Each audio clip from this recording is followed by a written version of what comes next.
Welcome back to the channel, YouTube. This is Invest in Yourself. My name is Cameron. I want to wish every last one of y'all a happy Thanksgiving. And if you're tuning in today, for all my subscribers and viewers, I want to thank you so much for tuning in on your Thanksgiving holiday with your family and friends and loved ones. So today we're going to cover a great company that I hold in the public stock is Disney overall. And with this video, we're going to cover some things that were released on their fourth quarter earnings recently and their annual earnings back in November 12th. I was going to release this video about a week and a half ago, but other things intervened when it came to news that I wanted to get out to you faster, and this one had to be put on the back burner. So I hope you enjoyed the video and let me know what you think overall. And as the Walt Disney Company wrapped up its fiscal year with another quarterly loss, resulting in the entertainment giant's first annual loss in more than 40 years. But I think it was better than expected performance in the quarter for most of the stockholders. And in this video, YouTube, we're going to cover 3 topics overall. And the biggest thing is just going over these fourth quarter earnings and their annual earnings overall and their first reported loss overall in 40 years as an annual report. And what's the future have entail for Disney overall when it comes to fiscal 2021? And will I buy more? And we'll talk more about the dividend since it's still suspended at this time, and kind of give you my opinion what I think what may happen with that, possible dividend in the future. So we'll go right into the video and talk about this delayed news that I've released. It took a little long time, but I hope y'all enjoy it. And again, so with the reported fiscal fourth quarter loss on the 12th of November, you're looking at around $710 million loss, as is 39 cents a share. It's second consecutive quarterly loss on a GAAP basis, and Disney has not previously reported a quarterly loss since April of 2001. And for full fiscal year, Disney recorded a GAAP net loss of $2.83 billion, and Disney hasn't reported YouTube on an annual GAAP loss record since 1980, and it has not even reported 2 consecutive quarter losses YouTube on records dating back to 1996. And Disney decline has been a direct result of the pandemic overall, YouTube, which has shuttered its theme parks and cruise lines and halted production efforts for films and television shows overall.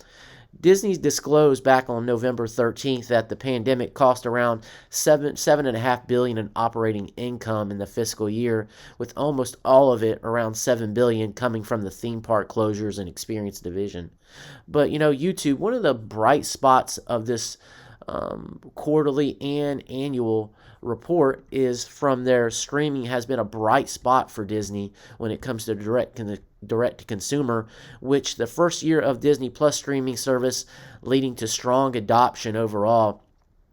And the real bright spot has been their direct-to-consumer business, which is key to future of their company. And on their anniversary of the launch of Disney Plus, they were pleased to report that as the end of the fourth quarter, the service had more than 73 million paid subscribers, far surpassing their expectations in just its first year. Disney reported that Disney Plus now has around 73 million customers, up from 57 plus million 3 months ago. And as Disney was building from zero to more than 73 million streaming customers overall, ESPN Plus customers rose to around 10 million plus from 8.5 million the prior quarter, while total Hulu customers rose to 36.6 million. And if we look at revenue overall, revenues fell to around $14.71 billion from $19.1 billion in the same period last year. And YouTube, looking at their quote from their chief financial officer, Christine McCarthy, disclosed that Walt Disney will forego a payment of their semi-annual dividend in January and expects the results in the fiscal 2021 will continue to be impacted by the pandemic. And Disney right now, YouTube, will not provide a forecast for its fiscal year nor the holiday quarter. And the company reported sales in the sales division overall that around $2.5 2.5 billion overall back on November 12th, and it's down from 6.6 billion a year ago, but ahead of the average analyst expectation of 2.23 billion.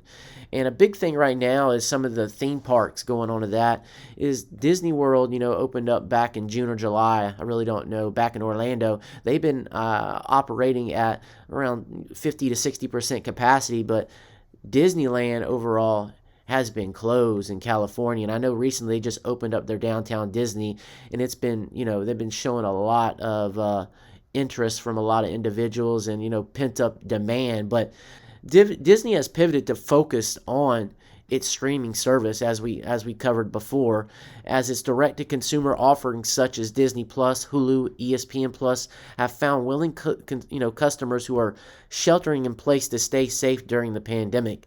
And the company has reported revenue of $4.85 billion from its streaming and international offerings in the fiscal fourth quarter, and it's up around $3.5 billion just from a year ago.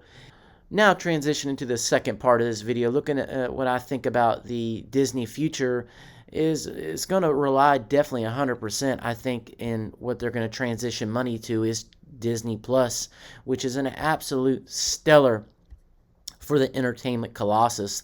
And the streaming service appears well on its way to 100 million subscribers, an incredible figure considering that it's well above even the high end of Disney's original 5-year growth target overall, YouTube. And some analysts think that Disney could approach as many as 250 million subscribers in the upcoming years. So more, looking while the pandemic-related closures and capacity caps had led to sizable losses for Disney and the parks resulting during the pandemic overall.